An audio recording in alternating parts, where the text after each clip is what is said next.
ସୁଭଦ୍ରା ଯୋଜନା ଗୋଟେ ବଡ଼ ଖବର ଆଜି ଆସିବ 1 ଟଙ୍କା। ଜୟ ଜଗନ୍ନାଥ।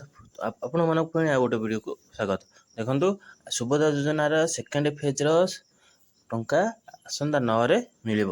ତେଣୁ ଆଜି ହେଉଛି 7 ତାରିଖ ଓ 8 ତାରିଖ। ଏଇ 2 ଦିନ କ'ଣ ହେବ ନା 1 ଟଙ୍କା ଯେଉଁମାନେ ପାଇବେ ସେମାନଙ୍କ ଆକାଉଣ୍ଟକୁ ଟ୍ରାଏଲ୍ ବେସିସ୍ରେ ପଠାଯିବ। ତାପରେ 9 ତାରିଖ ଦିନ ଆମର ମୁଖ୍ୟମନ୍ତ୍ରୀ ଯେତେବେଳେ ସଭା ଉଦ୍ଘାଟନ କରିବେ ସେତେବେଳେ କ'ଣ ସମସ୍ତଙ୍କ ଆକାଉଣ୍ଟକୁ ଆଉ ବାକି ପଇସା ତକ ଆସିବ। ତେଣୁ କେଉଁମାନେ ପାଇବେ କେଉଁମାନେ ନ ପାଇବେ ସେମାନଙ୍କ ପାଇଁ ଟିକେ ଦ୍ୱନ୍ଦ୍ୱରେ ଅଛନ୍ତି।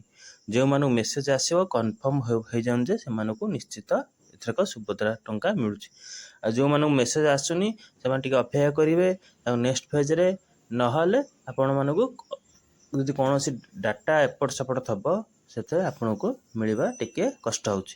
ତେଣୁ ଆପଣମାନେ ଅପେକ୍ଷା କରନ୍ତୁ ନେକ୍ସଟ ଫେଜ୍କୁ। ଆଉ ଯେଉଁମାନେ ଆଜି ଆଉ କାଲି ଭିତରେ 1 ଟଙ୍କା ଯେଉଁମାନଙ୍କ ଆକାଉଣ୍ଟକୁ ମେସେଜ୍ ଆସିଲା ଜାଣିବେ ଯେ ସେମାନେ ନିଶ୍ଚିତ ଭାବରେ ଏଥରକ ସୁଭଦ୍ରା ଯୋଜନାର ପ୍ରଥମ କିସ୍ତି 5,000 ଟଙ୍କା ପାଇବାକୁ ହକଦାର। ସେମାନେ ନିଶ୍ଚିନ୍ତ ପାଇବେ। ପ୍ରଥମ ଫେଜ୍ରେ 25,11,000 ଦିଆଯାଇଥିଲା। ଦ୍ୱିତୀୟ ଫେଜ୍ରେ 40 ଲକ୍ଷ ପାଖାପାଖି ମିଳିବ। ଆଉ ଯାହା ରହିଲେ ପ୍ରାୟ 1 କୋଟି ଉର୍ଦ୍ଧ୍ୱ କହିଥିଲେ। ଯାହା ରହିଲେ ସେମାନେ ନେକ୍ସଟ ଫେଜ୍ରେ ପାଇବାକୁ ଯିବେ। ତେଣୁ ଆପଣମାନେ ଟିକେ ଅପେକ୍ଷା କରନ୍ତୁ ଧୈର୍ଯ୍ୟର ସହ। ଯଦି ଆପଣଙ୍କର କୌଣସି ପ୍ରକାର ଡାଟା ଏପଟ ସେପଟ ଅଛି, ମୋବାଇଲ ଲିଙ୍କ ହେଇନି, ଆଧାର ସିଡ଼ିଂ ହେଇନି, କରିନ୍ତି, ସେ ଟାଇମ୍ ନେବ। ଟାଇମ୍ ନେଲା ପରେ ଆପଣଙ୍କର ସଠିକ୍ ହେଇଗଲେ ଆପଣଙ୍କୁ ଅଟୋମେଟିକ୍ ସବୁ ପଇସା ଆପଣଙ୍କ ପାଖକୁ ଆସିବ ହେରି। ଏଥିରେ କୌଣସି ଅସୁବିଧା ନାହିଁ। ଆପଣମାନେ ଟିକେ ଖାଲି ଧୈର୍ଯ୍ୟ ସହ ଅପେକ୍ଷା କରନ୍ତୁ। 1 ଟଙ୍କା ଆଜି ମେସେଜ୍ ଆସିବ, ଖାଲି ମେସେଜ୍ ଉପରେ ନଜର ରଖନ୍ତୁ।